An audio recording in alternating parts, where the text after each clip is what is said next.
సభాధ్యక్షులు HRD IT RTG మంత్రివర్యులు శ్రీ నారా లోకేష్ గారు, జిల్లా ఇన్ఛార్జి మంత్రివర్యులైనటువంటి సత్యకుమార్ యాదవ్ గారు, మైనింగ్ మరియు ఎక్సైజ్ శాఖ మంత్రి అయినటువంటి కొల్లు రవీంద్ర గారు, గౌరవ శాసన మండలి సభ్యులు కెఎస్ లక్ష్మణరావు గారు,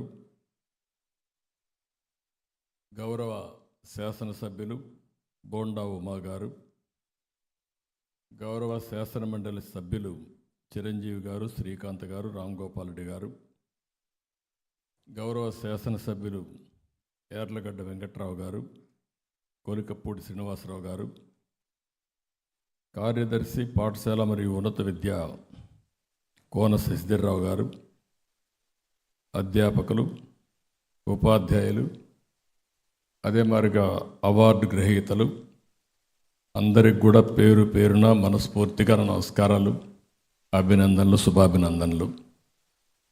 ఈరోజు ఒక మంచి కార్యక్రమానికి మనం అందరం ఇక్కడ సమావేశమయ్యాం. ఇప్పుడే అందరి ఉపన్యాసాలు కూడా విన్నాను, వారి ఆలోచనలు కూడా చూశాను. ఒక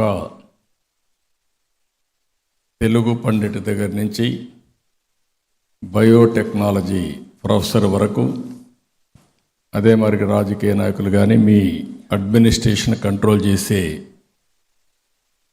సెక్రటరీ వ్యూస్ కూడా విన్నాను.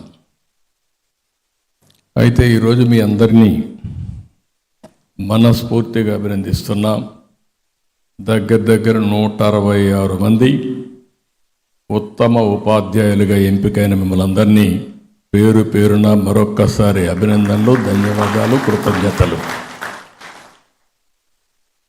వారందరికీ శిరస్సు వంచి పాదాభివందనం చేస్తున్నా. ఎందుకంటే మీ స్ఫూర్తికి ఎప్పుడు కూడా తల్లిదండ్రులు పిల్లల్ని చదువుతారు,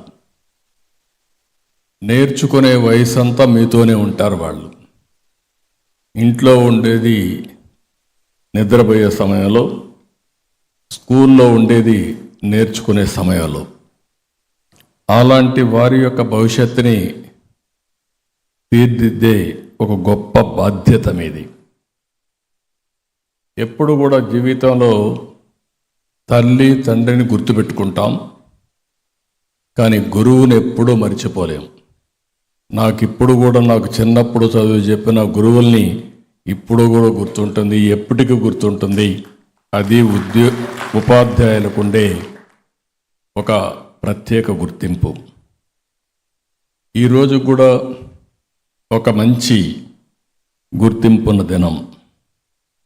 ఆ రోజు మీరు చూస్తే మౌలానా అబుల్ కలాం గారు, ఆయన ఆ రోజుట్లోనే 1951లో ఇండియన్ ఇన్స్టిట్యూట్ ఆఫ్ టెక్నాలజీ స్థాపించారు.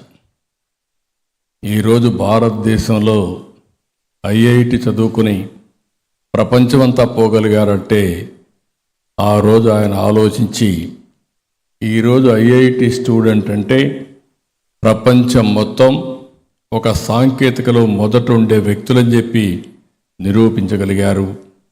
ఐఐటీలు చూస్తే వండర్ఫుల్గా పనిచేసే పరిస్థితికి వచ్చింది. ఆ రోజుట్లోనే మీరు చూస్తే దగ్గర 53లో యూజీసీ తీసుకొచ్చారు. ఈ రెండు కూడా విద్యాశాఖలో విద్యా వ్యాప్తి కోసం పెను మార్పులు తీసుకురావడం జరిగింది. ఇకపోతే డాక్టర్ సర్వేపల్లి రాధాకృష్ణ గారు, మేము ఎప్పుడూ చెప్పుకుంటాం రేణిగుంటలో టీచర్గా పనిచేశాడని. అలాంటి సర్వేపల్లి రాధాకృష్ణ గారు జీవితం ఒక ఉపాధ్యాయుడిగా ప్రారంభించి అత్యున్నతమైన స్థానం, భారతదేశానికి ఒక రాష్ట్రపతి కాగలిగాడంటే అది ఉపాధ్యాయులకు ఉండే శక్తి, సామర్థ్యం అని చెప్పి కూడా నేను మీకు తెలియజేస్తున్నా. ఈ రెండు కలిసిన రోజు ఈరోజు. అయితే ఇది మనం చూస్తే దగ్గర దగ్గర సెప్టెంబర్ 5వ తారీఖున గురు పూజోత్సవ సందర్భంగా మనం ఈ కార్యక్రమం పెట్టుకోవాలి. నేనైతే ఇంత మునుపు టీచర్ని పెద్ద ఎత్తున మీటింగ్లో పెట్టేవాళ్ళం, మీకు జ్ఞాపకం ఉంటుంది. ఈరోజు మీ ఎడ్యుకేషన్ మినిస్టర్ గారు మోడర్నైజ్ చేసి ఒక టాలెంటెడ్ ఎవరైతే అవార్డు గ్రహీతలు ఉన్నారో వాళ్ళందరితో పెట్టారు. అప్పట్లో కొన్ని వేల మంది టీచర్లతో కూడా మీటింగ్లో పెట్టి మీలో ఒక చైతన్యాన్ని తీసుకురావాలి, ఒక అవేర్నెస్ తీసుకురావాలని చెప్పి ముందుకు పోయాం.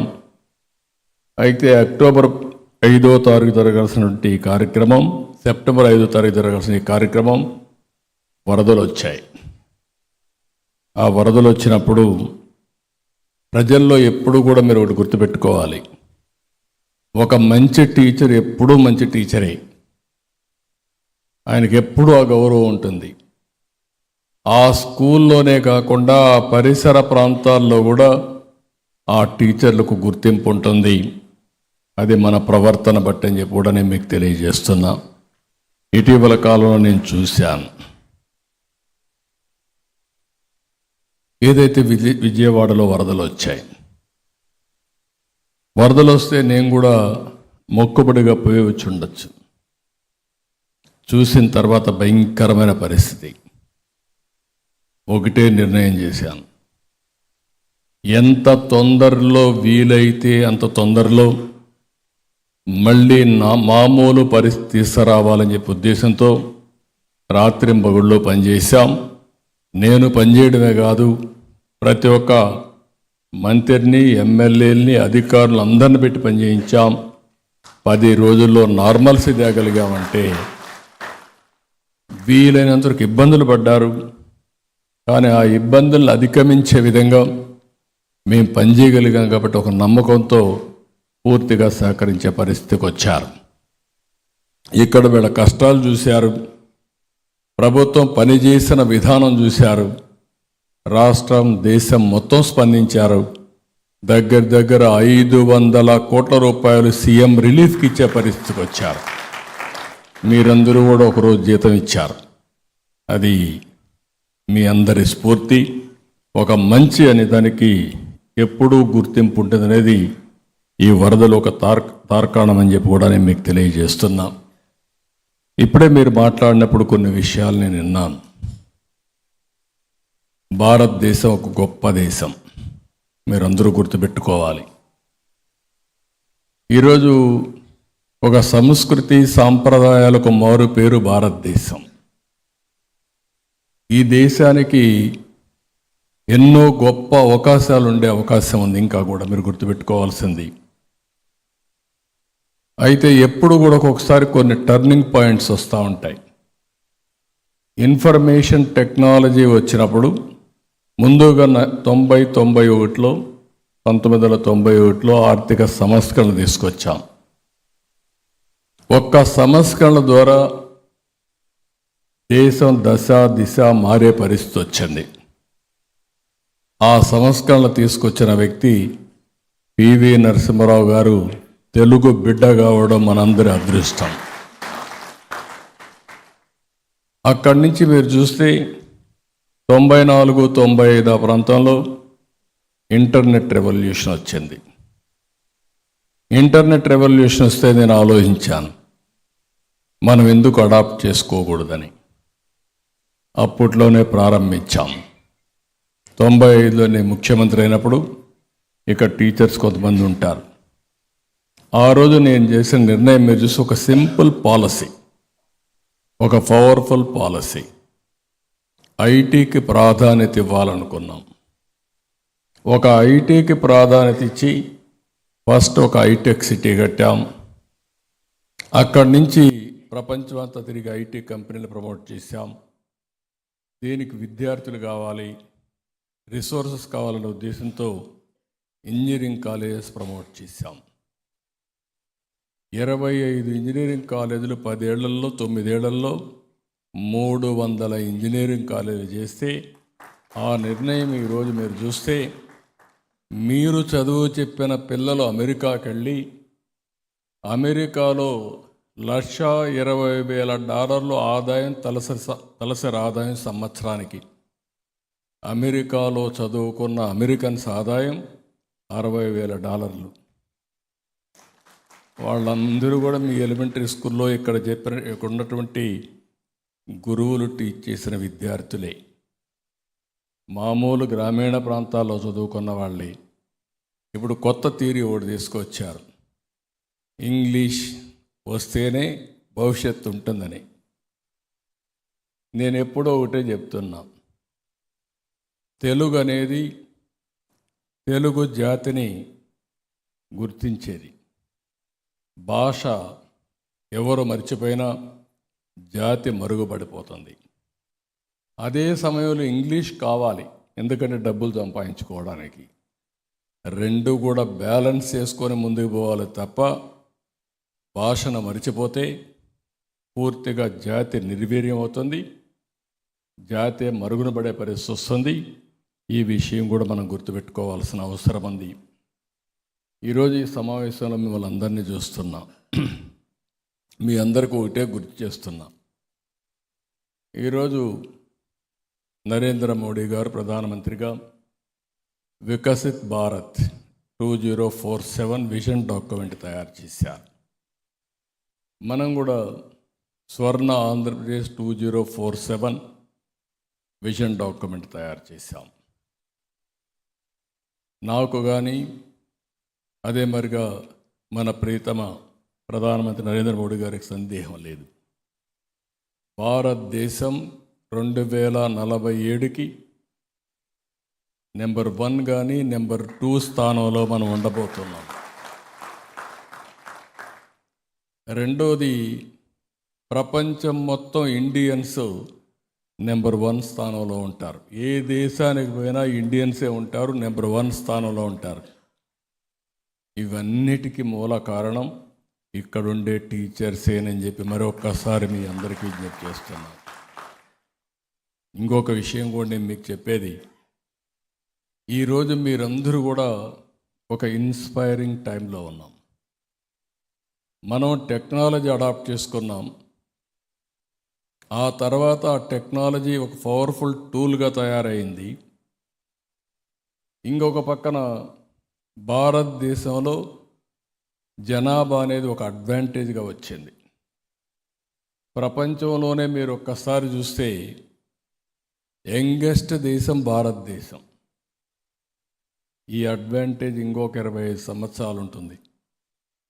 నేను అందుకే ఈరోజు ఇంకొక మాట చెప్పాను, పాపులేషన్ మేనేజ్మెంట్ అని చెప్పి మాట్లాడాను. ఇటీవల మీరు ఒకసారి చూసినప్పుడు పుతిన్ మాట్లాడుతున్నారు, రష్యా ప్రధానమంత్రి. 8 నుంచి 10 గంటల వరకు ఎక్కడికక్కడ ఇంటర్నెట్ ఇవన్నీ ఆఫ్ చేసేసి అందరూ ఫ్రీగా ఆలోచించుకునే పరిస్థితి రావాలి. ఈ టెక్నాలజీ వల్ల టెన్షన్ ఎక్కువ అవుతుంది, కనీసం ఫ్యామిలీ కలిసి ఉండే పరిస్థితి లేకుండా పోతుంది, జనాభా తగ్గిపోయిందని బాధపడే పరిస్థితికి వచ్చారు. ఇది ఇక్కడుండే టీచర్లకు చాలామందికి ఒక ఐడియా ఉంటుంది. నేను ఒకప్పుడు పాపులేషన్ కంట్రోల్ కోసం పనిచేశా. ఇదే మరి పెద్ద పెద్ద మీటింగ్లు పెట్టేవాడిని. ఒక బిడ్డ ఉంటే లాభమా, 2-3 ఉంటే లాభమా అని చెప్పి డిస్కస్ చేసేవాడిని, డిబేట్ చేయించేవాడిని. అందరూ కూడా సింగిల్ చైల్డ్ పేరెంట్స్ వచ్చి మా అబ్బాయిని బాగా చూసుకుంటున్నామంటే నేను కూడా ఆనందపడి ఇంకా ఎక్కువ ప్రమోట్ చేశా. ఇంకొక పక్క కొన్ని నిర్ణయాలు కూడా చేశా. 2 కంటే ఎక్కువ పిల్లలుంటే స్థానిక సంస్థల్లో పోటీ చేయడానికి వీలు లేదని రిస్ట్రిక్షన్ పెట్టాం. ఇప్పుడు సౌత్ ఇండియాలో పాపులేషన్ తగ్గిపోతూ ఉంది, యూరోప్లో పాపులేషన్ తగ్గిపోయింది, చైనా, జపాన్, సౌత్ కొరియా ఏ దేశం చూసినా జనాభా తగ్గిపోయే పరిస్థితికి వచ్చింది. టెస్లా అధినేత మొన్న మాట్లాడుతున్నాడు, నాకు 12 మంది పిల్లలున్నారు, మీరు కూడా పిల్లల్ని ఎక్కువ కనండి, లేకపోతే దేశంలో ప్రపంచంలో మనుషులే ఉండరు, జాగ్రత్తగా ఉండమని చెప్పే పరిస్థితికి వచ్చాడు. నేను కూడా ఒకటి ఆలోచించాను. ఆలోచన, ఇద్దరు పిల్లలు లేకపోతే స్థానిక సంస్థల్లో పోటీ చేయడానికి అర్హత ఉండదని కొత్తగా పెట్టాలని.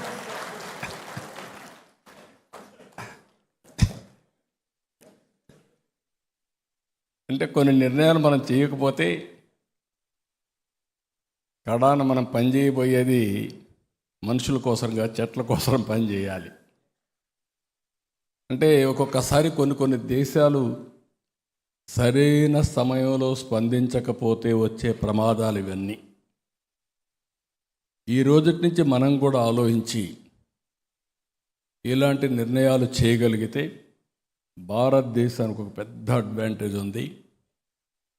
2047 వరకు మనకు డెమోగ్రఫిక్ డివిడెంట్ అడ్వాంటేజ్ ఉంటుంది. సౌత్ ఇండియాలో పాపులేషన్ తగ్గుతూ ఉంది, యూపీ బీహార్లో పాపులేషన్ కొద్దిగా పెరుగుతూ ఉంది. రాను రాను ఆదాయం పెరిగితే స్వార్థం పెరిగి పిల్లలు వద్దనుకుంటారు. నేను ఎప్పుడూ ఒకటి చెప్పేవాడిని, ఐటీని ప్రమోట్ చేశాను. భార్యాభర్త ఇద్దరికి ఐటీ ఉద్యోగాలు వచ్చాయి. వాళ్ళందరూ ఏ స్టేజ్కి వచ్చారంటే double income, no kids, let us enjoy. ఇది చూసిన తర్వాత నాకు అనిపించింది, ఇవన్నీ కూడా ఎందుకు చెప్తున్నానంటే మనందరికీ భవిష్యత్తులో మీరు టీచర్స్, సమాజాన్ని ప్రభావితం చేసే శక్తి మీకుంది. మీరు చెప్పగలిగితే ప్రజలు కూడా విశ్వసిస్తారు.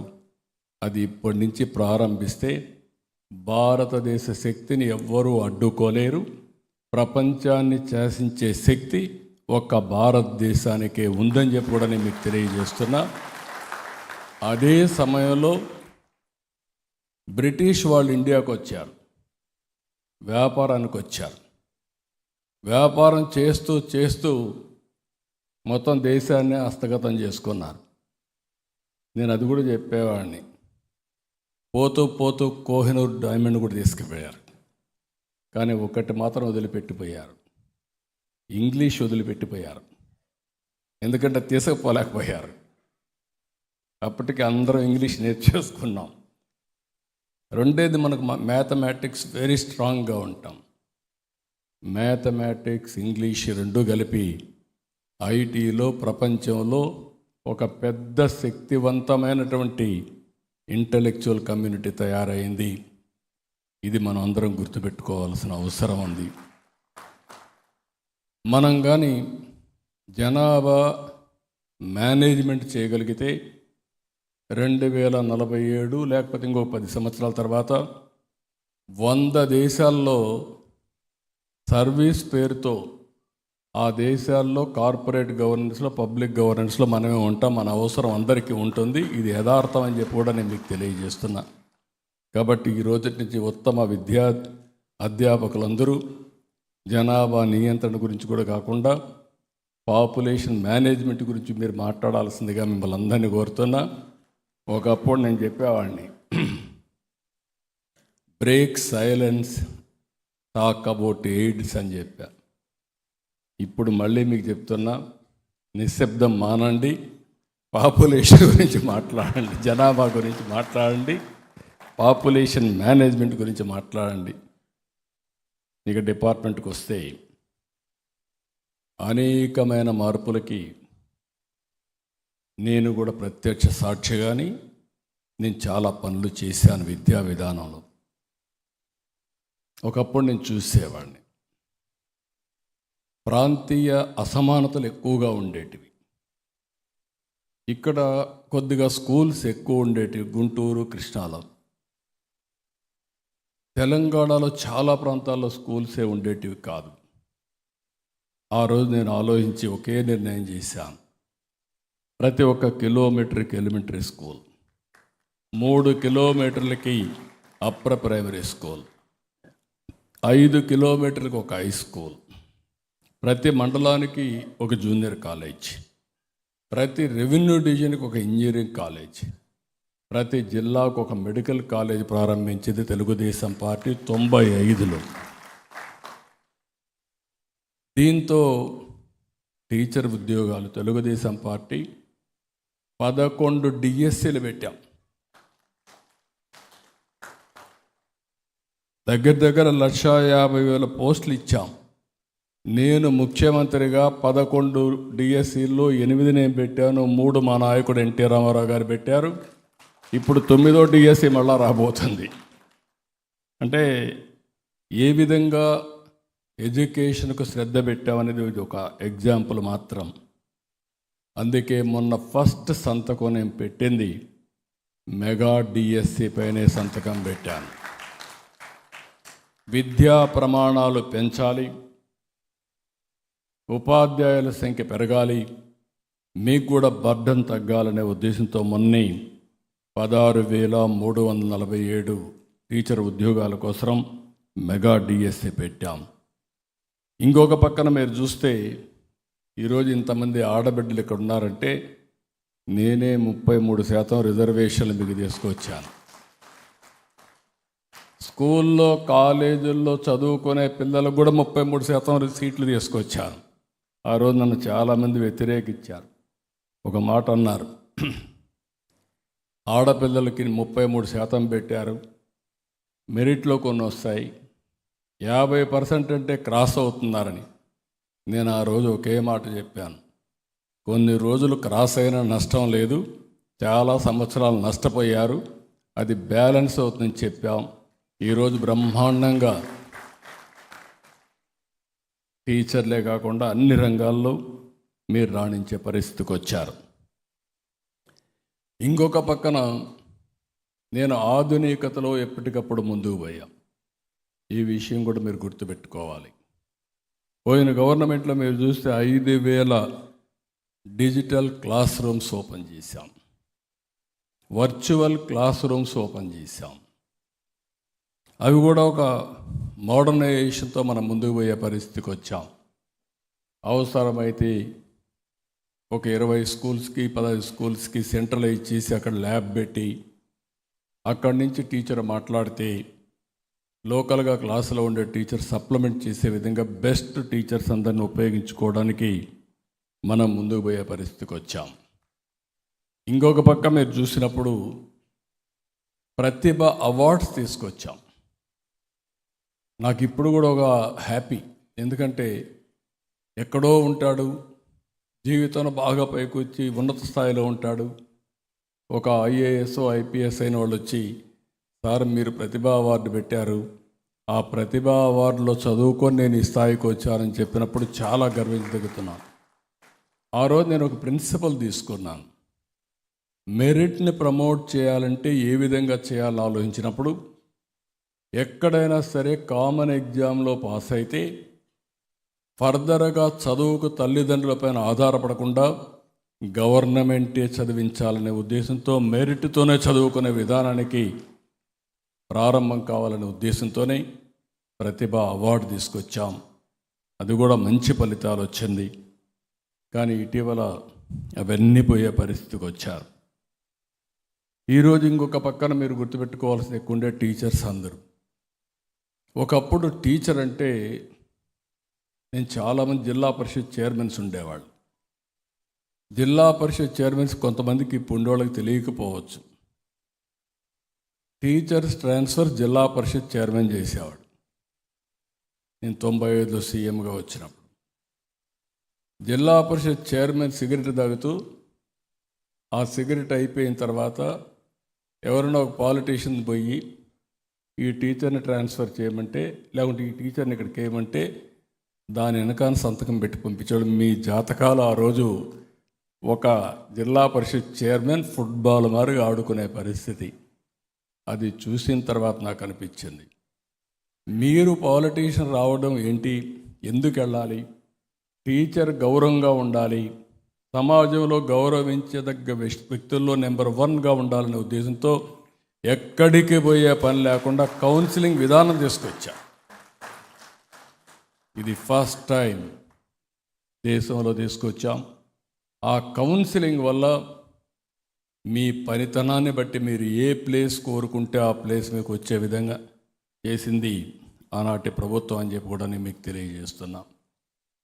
ఈరోజు మళ్ళీ మీరు ఒకసారి చూస్తే నాలెడ్జ్ ఎకానమీకి దోహదం చేయాలనే ఉద్దేశంతో ఇటీవల మనకు బైఫర్కేషన్ అయ్యింది 2014. అయినప్పుడు చాలా ఇబ్బందులు వచ్చాయి. బైఫర్కేషన్ యాక్ట్లో కొన్ని ఇన్స్టిట్యూషన్స్ పెట్టారు, ఇన్స్టిట్యూషన్స్ ఆఫ్ ఎక్సలెన్స్ పెట్టారు. ఐఐటి తిరుపతి దాని మీద నేను ఉపయోగించుకొని IIT Tirupati, IISER Tirupati, IIM Visakhapatnam, NIT Tadepalligudem, triple IT Kurnool, central university Anantapur, tribal university కూడా తీసుకొస్తే మొన్నటి వరకు చేయకపోతే ఇప్పుడు వర్క్ స్టార్ట్ చేశాం. తొందరలోనే కంప్లీట్ అవుతాయి. దగ్గర ఇక్కడనే all India institute of medical science మంగళగిరిలో పెట్టాం. ఇవన్నీ పెట్టి ఆంధ్రప్రదేశ్ రాష్ట్రంలో ఇన్స్టిట్యూషన్స్ ఆఫ్ ఎక్సలెన్స్ ఉండాలని ముందుకు పోయిన ప్రభుత్వం తెలుగుదేశం ప్రభుత్వం. మన పిల్లలు మామూలుగా చదువుకోవడం కాదు, బెస్ట్ యూనివర్సిటీ చదువుకోవాలని ఉద్దేశించి ఇవన్నీ తీసుకొచ్చాం. ఈరోజు ఎన్డీఏ ప్రభుత్వం ఇవన్నీ కూడా పూర్తిగా సహకరించి అవన్నీ కూడా ప్రెమిసెస్ అన్ని కంప్లీట్ చేసే పరిస్థితికి వచ్చాం. ఈరోజు అమరావతిలో విట్ తీసుకొచ్చాం, ఎస్ఆర్ఎం తీసుకొచ్చాం, అమృత్ తీసుకొచ్చాం, ఇంకో పక్క ఎక్స్ఎల్ఆర్ఐ తీసుకొచ్చాం. ఇవన్నీ కొన్ని పోయే పరిస్థితికి వచ్చింది. మళ్ళీ విశాఖపట్నం, అమరావతి, తిరుపతి 3 ప్రాంతాలని ఒక విజ్ఞాన కేంద్రాలుగా తయారు చేసే బాధ్యత, ఎడ్యుకేషన్ హబ్గా తయారు చేసే బాధ్యత మనం తీసుకుంటాం. అవి కూడా చేస్తాం. మనస్ఫూర్తిగా మీ మంత్రి గారిని అభినందిస్తున్నా. ఎందుకంటే బాత్రూమ్ ఫోటోలు తీసే పని లేకుండా మీకు విముక్తి కలిగించారు. నాకైతే ఆశ్చర్యం వేస్తుంది. ఒక పవిత్రంగా భావించే టీచర్ని ఎంత అవమానపరిచే పరిస్థితికి వచ్చారంటే, ఇంకొక పక్క ఒక్కసారి బాధ కలుగుతుంది, ఆవేదన కలుగుతుంది, ఆవేశం కూడా వస్తుంది. నా జీవితంలో నేను బాధపడింది, టీచర్ని గౌరవించాలని నేను కౌన్సిలింగ్ తీసుకొస్తే టీచర్ని అవమానపరిచే విధంగా బ్రాందీ షాపుల్ని ముందర మిమ్మల్ని పెట్టి క్రౌడ్ని రెగ్యులేట్ చేయాలన్నప్పుడు చాలా బాధపడ్డా. మీరు ఎంత బాధపడతారని నేను ఆలోచించాను.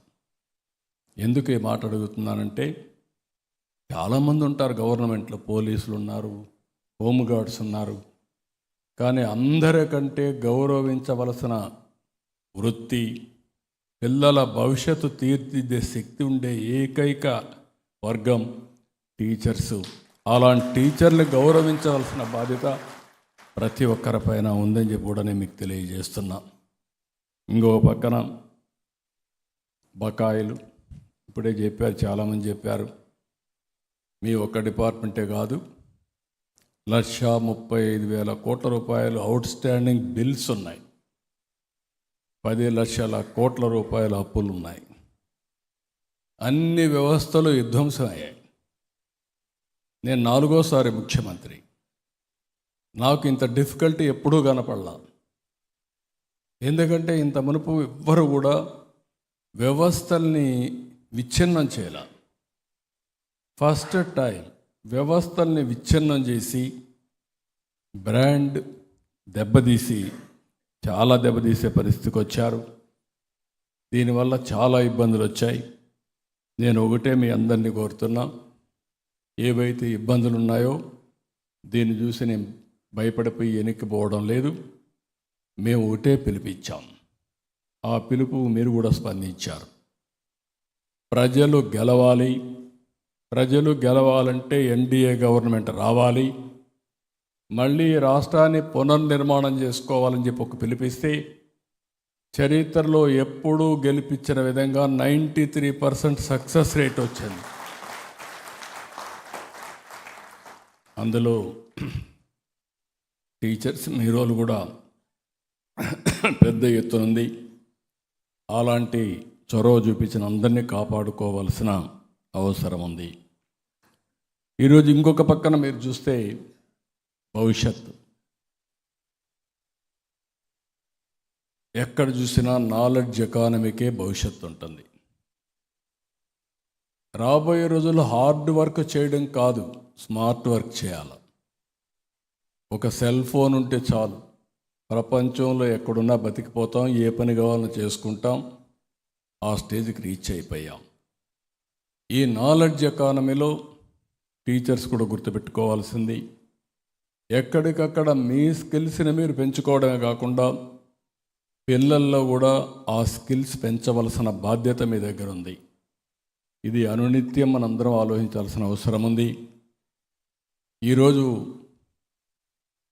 మొదటి స్టేట్ ఆంధ్రప్రదేశ్ రాష్ట్రం స్కిల్ సెన్సస్ చేసి భవిష్యత్తుకు ఎలాంటి స్కిల్స్ కావాలనో అలాంటి స్కిల్స్ నేర్పించడం కోసం ఒక కార్యక్రమం పెట్టుకున్నాం. ఇది ఒక వినూత్నమైన కార్యక్రమం కింద నేను భావిస్తున్నానని చెప్పి కూడా నేను మీకు తెలియజేస్తున్నా. ఈరోజు ఇంకొక విషయం కూడా మీరు గుర్తుపెట్టుకోవాల్సిన అవసరం ఉంది. ఈరోజు అపార్ ఉంది, పిల్లలందరి డేటా దాంట్లో అప్డేట్ చేస్తున్నాం. దీనివల్ల 20 సంవత్సరాల తర్వాత ఎలాంటి రిసోర్సెస్ కావాలనో ఇప్పుడే మనం ప్లానింగ్ చేసి కరికులం కూడా ఇప్పటి నుంచే మార్చుకునే వచ్చే అవకాశాలు ఉన్నాయి. నేను 20 సంవత్సరాల మునుపు ఐటీ ప్రారంభించినప్పుడు ఆర్టిఫిషియల్ ఇంటెలిజెన్స్ గురించి నేను ఆలోచించాల. ఐటీ పెట్టాం, ఈ ఐటీ ముందుకు తీసుకుపోతుంది, ట్రాన్స్పరెన్సీ వస్తుంది, అకౌంటబిలిటీ వస్తుంది, లేకపోతే స్పీడీనెస్ పెరుగుతుంది. కాంపిటేటివ్ వరల్డ్లో ఐటీ ఉంటే తప్ప మనం పోటీ ప్రపంచం నిలబడలేమని చెప్పి పెట్టాం. అది ఈరోజు ఆర్టిఫిషియల్ ఇంటెలిజెన్స్ వరకు వెళ్ళి డీప్ టెక్నాలజీ వరకు వెళ్ళే పరిస్థితికి వచ్చాం. ఈరోజు మనం ఏ నిర్ణయం చేయాలన్నా ఆర్టిఫిషియల్ ఇంటెలిజెన్స్ ఉపయోగించుకుంటే 90% మనం తీసుకునే నిర్ణయాలు కరెక్ట్గా ఉంటాయి. అది మాస్టరైజ్ చేస్తే 95-97% కూడా యూనిఫామ్గా కరెక్ట్ నిర్ణయాలు తీసుకునే పరిస్థితి వస్తుంది. ఇది వినూత్నమైనటువంటి విధానం అని చెప్పి కూడా నేను మీకు తెలియజేస్తున్నా. నేను ఆ రోజు బయోటెక్నాలజీ అన్నప్పుడు మాట్లాడుతున్నా. నేను 20 ఏళ్లకు మునుపు బయోటెక్నాలజీ పెట్టాను హైదరాబాద్లో. నిన్న కోవిడ్ వస్తే అక్కడ తయారు చేసిన వ్యాక్సినే మనలు కాపాడడం కాకుండా ప్రపంచానికి ఇచ్చే పరిస్థితికి వచ్చాం. ఈరోజు మనం చేసే పని దాని విలువ ఈరోజు తెలియదు, కానీ భవిష్యత్తులో చాలా ప్రయోజనాలు వచ్చే పరిస్థితి వస్తుంది. ఈ విషయాలు మీరందరూ గుర్తుపెట్టుకోవాల్సిన అవసరం ఉంది. అయితే ప్రభుత్వం కూడా, నేను కూడా మొన్నే ఒకసారి సమీక్ష చేసినప్పుడు చూశాను. ఇంకా కొన్ని విషయాల్లో చాలా వెనుకబడి ఉన్నాం. ఒక పక్క ఇన్ఫ్రాస్ట్రక్చర్, ఒక పక్క టీచర్స్ని వేకన్సీస్. ఒక స్కూల్ ఎడ్యుకేషన్లో 16-17 వేల మందిని మనం రిక్రూట్ చేసుకుంటున్నాం. యూనివర్సిటీలో చాలా ఖాళీలు ఉన్నాయి. అదే మరి యూనివర్సిటీలో కూడా స్టాండర్డ్స్ పడిపోయే పరిస్థితికి వస్తూ ఉంది. ఇంకో పక్కన హైయర్ ఎడ్యుకేషన్కి వచ్చే స్టూడెంట్స్ కూడా తగ్గిపోయే పరిస్థితికి వచ్చారు. మీరు ఈ విషయం గుర్తుపెట్టుకోవాల్సింది, పిల్లల్లో లేదంటే ప్రతి ఒక్కరిలో కంటిన్యూస్ లెర్నింగ్ అనేది జీవితాంతం చేయాల్సిన అవసరం ఉంది. నేను అందుకే ఒక మాట అంటాను, learning and delearning is a continuous process in life. అది ఎవరైతే ప్రాక్టీస్ చేస్తారో వాళ్ళు గ్రో అవ్వగలుగుతారు. లేదు మాకు అన్నీ తెలుసు అనుకుంటే టీచర్లకు కూడా చాలాసార్లు నేను చూశాను, బెస్ట్ టీచర్ అవార్డు వచ్చిన ప్రతి ఒక్కరు కూడా అనునిత్యం అన్వేషణతో కొత్త విధానాలకు శ్రీకారం చుడుతున్నారు. కాబట్టి మీరు అనునిత్యం బెస్ట్ టీచర్స్గానే ఉంటారని చెప్పి కూడా నేను మీకు తెలియజేస్తున్నా. ఇవన్నీ కూడా ప్రాక్టికల్గా మనం ఆలోచించుకోవాల్సింది. నేను అదే అంటాను అప్పుడప్పుడు, నేను కూడా అనునిత్యం విద్యార్థిని. నేను పోతూ ఉంటే ఒక రిక్షా పుల్లర్ ఒక మంచి మాట చెప్తే ఇమ్మీడియట్గా దాన్ని అమలు చేయాలని ప్రయత్నం చేస్తాను. అది ఎందుకంటే మనం ఒక ప్రజాసేవలో మేము ఉన్నప్పుడు ఏ మంచి పని ఎవరు చెప్పినా దాన్ని ముందుకు తీసుకుపోవాల్సిన అవసరం ఉంది. ఇంకొక పక్కన మీరు ఒక్కసారి గుర్తుపెట్టుకోవాల్సింది, ప్రపంచంలో అన్ని దేశాల కంటే భారతదేశంలో ఉండే కుటుంబ వ్యవస్థ చాలా పవర్ఫుల్ వ్యవస్థ. వేరే దేశాల్లో ఏ దేశాల్లో ఇలాంటి వ్యవస్థ లేదు. ఆ కుటుంబ వ్యవస్థే మన పిల్లలకు విలువలు నేర్పిస్తుంది. ఆ విలువలే ఒక వారసత్వంగా వస్తాయి. అదే ఒక లెగసీగా తయారవుతుంది. ఈరోజు అందుకనే మీరు ఒకసారి చూసినప్పుడు ప్రపంచం మొత్తం వేరే దేశాల్లో మీరు చూస్తే ఏ 10వ తరగతో 11వ తరగతికి వస్తానే పిల్లల్ని వేరేగా పంపిస్తారు. అదే సమయంలో వాళ్ళు కూడా ఓసారి మ్యారేజెస్ కూడా మళ్ళా డివోర్సులు మ్యారేజ్లు ఇచ్చుకునే పరిస్థితికి వస్తారు. కానీ ప్రపంచంలోనే marriages are made in heaven అని భావించి జీవితాంతం భార్యాభర్త కలిసి ఉండే సంస్కారం ఉండే ఏకైక దేశం భారతదేశం. దీనివల్ల ఒక కుటుంబ సెక్యూరిటీ. నేను ఒక హిందూ కుటుంబాలే కాదు, ఇండియన్ కుటుంబాలు అంటున్నా. నేను ఇండియాలో ఉండే అన్ని కుటుంబాలకి వేరే దేశాల్లో ఉండే కుటుంబాలకి దేర్ ఇస్ ఎ డిఫరెన్స్. అది ఒక క్రిస్టియన్ కుటుంబం కావచ్చు, ఒక ముస్లిం కుటుంబం కావచ్చు, ఒక హిందూ కుటుంబం కావచ్చు, ఒక సిక్కు కుటుంబం కావచ్చు, ఏదైనా కానీ అలాంటి పటిష్టమైన వ్యవస్థ ఉంది. ఇటీవల మన వ్యవస్థలో కూడా విలువలు పడిపోతూ పతనావస్థకు వస్తున్నాం. ఇటీవల సోషల్ మీడియా చూస్తే చాలా భయం వేస్తుంది. అంటే ఇంకా లెక్కలేనితనం కూడా వచ్చేసే పరిస్థితికి వస్తున్నాయి. అవన్నిటిని ఏం చేయాలో చేయాల్సిన అవసరం ఉంది. మళ్ళీ విలువలు కాపాడడానికి నాకు ఒక ఆలోచన వస్తే చాగంటి కోటేశ్వరరావు గారిని స్టూడెంట్స్ ఎథిక్స్ వాల్యూస్ని ప్రమోట్ చేయడానికి గవర్నమెంట్ అడ్వైజర్గా పెట్టాను. ఎవరో ఒకరు ఈ విలువల గురించి మాట్లాడాలి. ఎవరో మాట్లాడకపోతే ఇంకా మనం ఎక్కడికి పోతాం అక్కడికి పోతాం. అలాంటి విలువల పతనావస్థకి వెళ్ళిన తర్వాత మనకు ఇక్కడ సెక్యూరిటీ కానీ సేఫ్టీ కానీ హ్యాపీనెస్ కానీ ఏమీ ఉండవని చెప్పి కూడా నేను మీకు తెలియజేస్తున్నా. అందుకే ఇవన్నీ ఎక్కువ మాట్లాడాల్సింది, ఎక్కువ ప్రాక్టీస్ చేయాల్సింది ఈ యొక్క టీచర్స్ నుంచే రావాలని మనస్ఫూర్తిగా ఆకాంక్షిస్తున్నా. దానికి మీరు నాంది పలకాల్సిన అవసరం ఉంది. ఎందుకంటే మీరు ఓసారి ఇంటలెక్చువల్ కమ్యూనిటీ, ఇప్పుడే పద్మావతి యూనివర్సిటీ నుంచి ప్రొఫెసర్ గారు మాట్లాడుతూ ఒక మాట చెప్పారు. మేము ఇంటలెక్చువల్ కమ్యూనిటీ మొత్తం చదువుకున్న వాళ్ళందరం గట్టిగా ఉంటాం, మేము సపోర్ట్ చేస్తామనే విధంగా మాట్లాడారు. సమాజ హితం కోసరం, భవిష్యత్తు కోసరం, ఈ దేశ ఔన్నత్యాన్ని కాపాడుకోవడం కోసరం మీలాంటి వాళ్ళు మాట్లాడవలసిన అవసరం ఉంది. మంచిని మంచిగా చెప్తూ మంచిని ప్రోత్సహించి విలువలను కాపాడుకుంటూ వస్తే ఆ విలువలే మనకందరికీ రక్షగా నిలుస్తాయని చెప్పి మీ అందరికీ తెలియజేస్తున్నా. ఇక వస్తే అందరి మారిగా నాకు కూడా స్వార్థం ఉంటుంది. రాబోయే 4-5 సంవత్సరాల్లో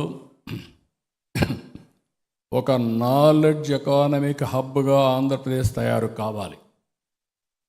నేను అందుకే నిన్న రతన్ టాటా ఇన్నోవేషన్ హబ్ ఒకటి ప్రారంభించాను, ఆయన పేరుతో ప్రారంభించాను. అమరావతిలో మెయిన్ కేంద్రం ఉంటుంది.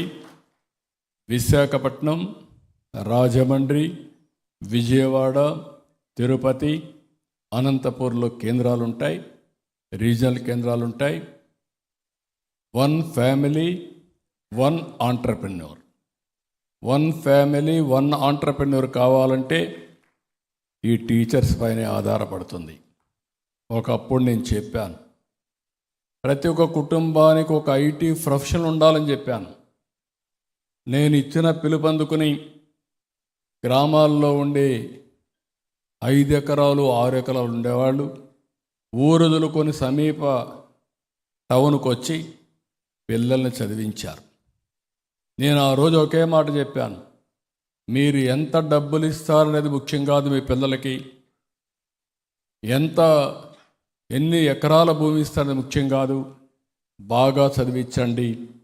నాలెడ్జ్ ఎకానమీలో 100,000 కోట్లు సంపాదించే శక్తి మీ పిల్లలకు వస్తుందని చెప్పాను.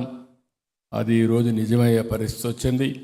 ఎక్కడో అమెరికాలో పనిచేసుకుంటూ కొంత డబ్బులు తల్లిదండ్రులు పంపిస్తే వీళ్ళు మంచి ఇల్లు కట్టుకొని కారు పెట్టుకొని దర్జాగా బ్రతికే పరిస్థితికి వచ్చారు.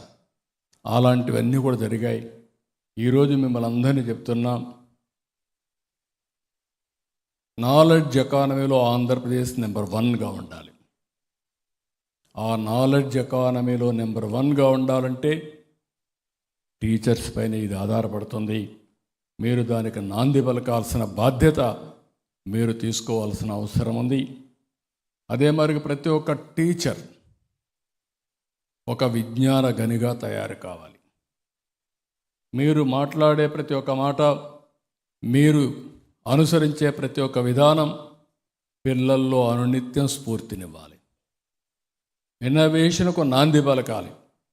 నేను అందుకనే అప్పుడప్పుడు మాట్లాడుతూ ఉంటాను, ఇన్నోవేషన్స్ ఎవరైతే చేస్తారో, వినూత్నమైన ఆలోచనలు ఎవరైతే చేస్తారో వాళ్ళే ముందుకు పోతారు. ఎవరైతే ఆలోచన చేయడం మానేసి రొటీన్గా ఉంటారో వాళ్ళు అక్కడే ఉంటారు, పతనావస్థకి వెళ్ళిపోతారు. అలాంటి పరిస్థితి రాకూడదని ఎప్పుడు చెప్తా ఉంటాను.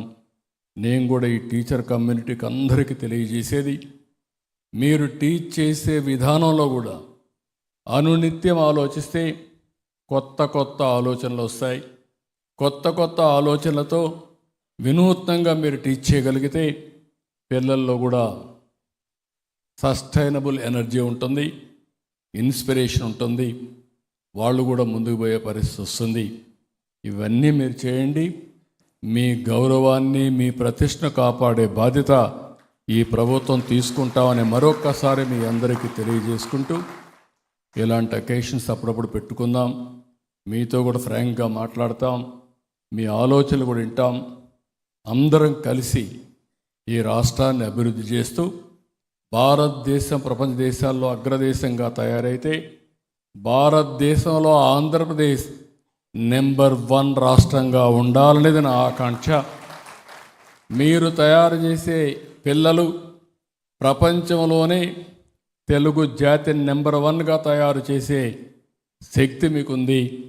అలాంటి నెంబర్ 1 జాతిగా ప్రపంచంలో ఉండాలంటే దానికి స్ఫూర్తినివ్వాల్సిందే మీరేనని చెప్పి తెలియజేసుకుంటూ, ఆ స్ఫూర్తిని ఇస్తారని చెప్పి కూడా నేను మీకు తెలియజేసుకుంటూ, నా ఏకైక కోరిక 2047కి ప్రపంచంలోనే నెంబర్ 1 జాతి ఏదంటే దానికి చిరునామాగా తెలుగు జాతి ఉండాలనేది నా ఆకాంక్ష. జూయిష్ కాదు, అమెరికన్స్ కాదు, చైనీస్ కాదు, తెలుగువాడు ఉండాలి, భారతీయుడు ఉండాలి.